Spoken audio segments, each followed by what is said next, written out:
Hi dear students, welcome back to Abhijit Sana Maths. In this video, we are discussing question 1, प्रश्न पहिला, practice set 6.1, सराव संच 6.1, chapter 6, statistics, प्रकरण 6 व सांख्यिकी in मराठी and English. तर सराव संच 6.1 मधला पहिला प्रश्न आहे. तर पहिल्या प्रश्नामध्ये इथे इयत्ता 10वीच्या 50 विद्यार्थ्यांनी रोजच्या अभ्यासासाठी व्यतीत केलेले तास व विद्यार्थी संख्या यांची वारंवारता वितरण सारणी दिलेली आहे. त्यावरून विद्यार्थ्यांनी अभ्यासासाठी दिलेल्या वेळेचा मध्य सरळ पद्धतीने काढा. तर वेळ इथे दिलेला आहे तासामध्ये 0 ते 2, 2 ते 4, 4 ते 6, 6 ते 8 आणि 8 ते 10 हे वर्ग आहे. 0 ते 2 च्या वर्गामध्ये एकूण 7 विद्यार्थी आहेत. इथे विद्यार्थी संख्या दिलेला आहे. 2 ते 4 वर्गसंख्येमध्ये 18 विद्यार्थी, 4 ते 6 मध्ये 12 विद्यार्थी, 6 ते 8 मध्ये 10 विद्यार्थी आणि वर्ग 8 ते 10 मध्ये 3 विद्यार्थी. अशा प्रकारे विद्यार्थी संख्या इथे आपल्याला दिलेली आहे.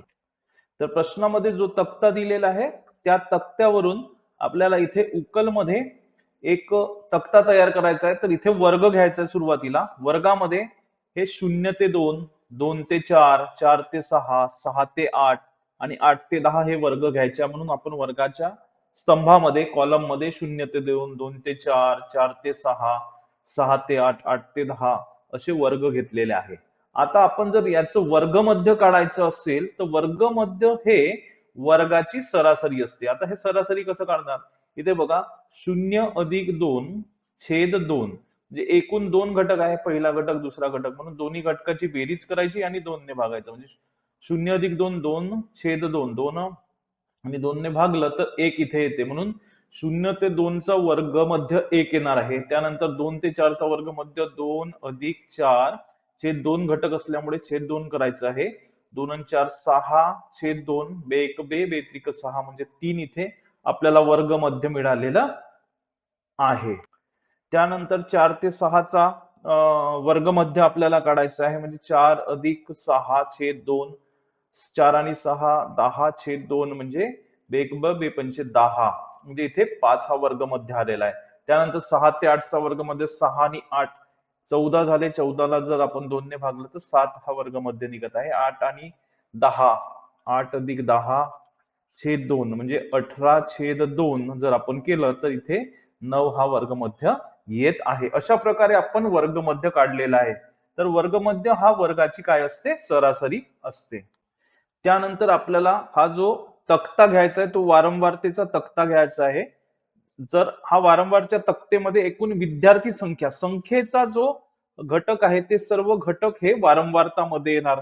मग विद्यार्थी संख्या असो, वाहनाची संख्या असो किंवा मजुरांची संख्या असो, कोणतीही संख्या ही वारंवारतामध्ये येणार. आणि याला FI चा कॉलम इथे आपल्याला FI लिहायचा आहे म्हणजे फ्रिक्वेन्सी इंग्रजीमध्ये. तर इथे बघा पहिली फ्रिक्वेन्सी म्हणजे संख्या, विद्यार्थी संख्या 7 आहे.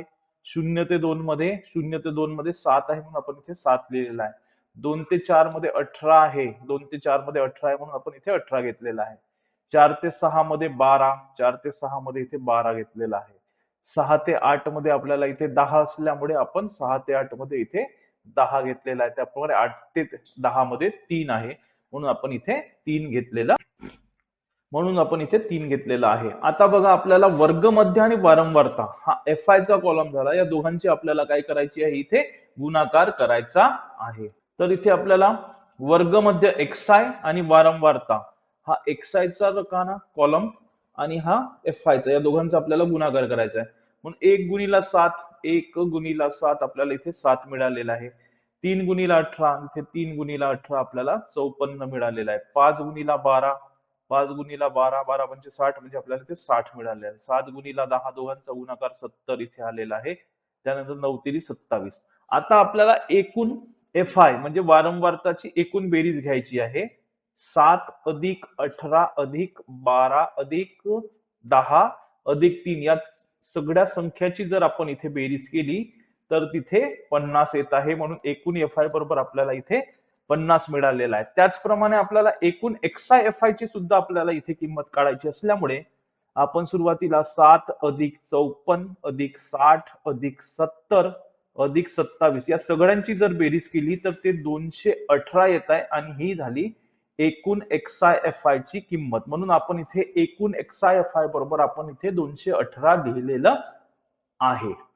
आपल्याला इथे बघा एकूण XI/FI ची किंमत ही 50 मिळालेली. एकूण FI बरोबर आपल्याला इथे 50 मिळालेला आहे. त्यानंतर एकूण XI/FI ची किंमत ही आपल्याला 218 मिळालेली आहे. त्यानंतर मध्याचं सूत्र आपल्याला माहित आहे. मध्य बरोबर x बार बरोबर एकूण XI/FI छेद एकूण FI. हे बेसिक कन्सेप्ट मध्ये आधीच्या व्हिडिओमध्ये आपण घेतलेलं आहे. त्यामध्ये सर्व सूत्र घेतलेले आहेत. त्या आधीचा व्हिडिओ तुम्ही बघू शकता. तर इथे x बार बरोबर एकूण XI/FI छेद एकूण FI ची किंमत आलेली आहे. याच्यामध्ये आपल्याला किमती ठेवायची आहे. एकूण XI/FI म्हणजे 218 म्हणून आपण इथे 218 ठेवलेला आहे. छेद एकूण FI म्हणजे इथे 50 म्हणून आपण इथे 50 ठेवलेलं आहे. त्यानंतर 218 छेद 50 म्हणजे 50 ने जर आपण 218 ला भागाकार केला तर आपला भागाकार हा 4.36 तास असं येणार आहे. तर अशा प्रकारे आपण मराठी माध्यमचं गणित घेतलेलं आहे. आता आपण इंग्रजी माध्यमच्या गणिताकडे वळूया. Now the same question for English medium student, practice set 6.1, question number first.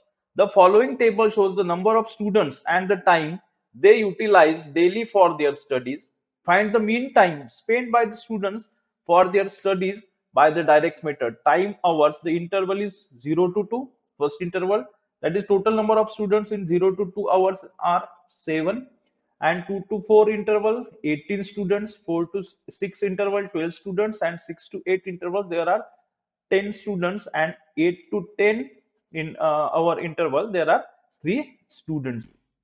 Now first write in the class time hours, the interval, first interval that is 0 to 2 interval, next interval 2 to 4 interval, next interval 4 to 6 interval, and next interval is 6 to 8 interval, and the last interval that is 8 to 10 hours interval. Now we have to write down all these intervals in 0 to 2 class in class. This we have to write this class in this class. Now the next, now we have to find out the class mark. Class mark is nothing but average of this class.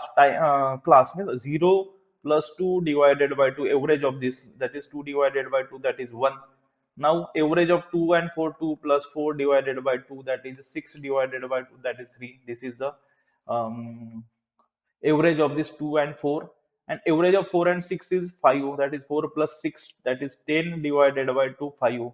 6 plus 8, 14 divided by 2, that is 7. 8 plus 10, 18 divided by 2, that is 9. Now this is an average of this class. Now frequency are nothing but the total number of students, that is here 0 to 2 class there are 7 students, write down here 7 students.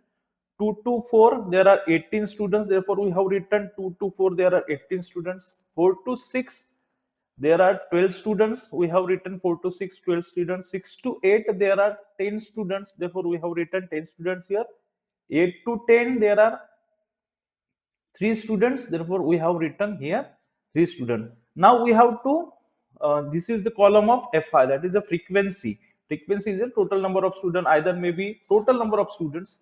Now we have to find out the multiplication of, that is the class mark, and with frequency, that is the multiplication of XI with FI. Means we have to multiply this column with this. Means 1 into 7, that is 1 into 7, that is 7.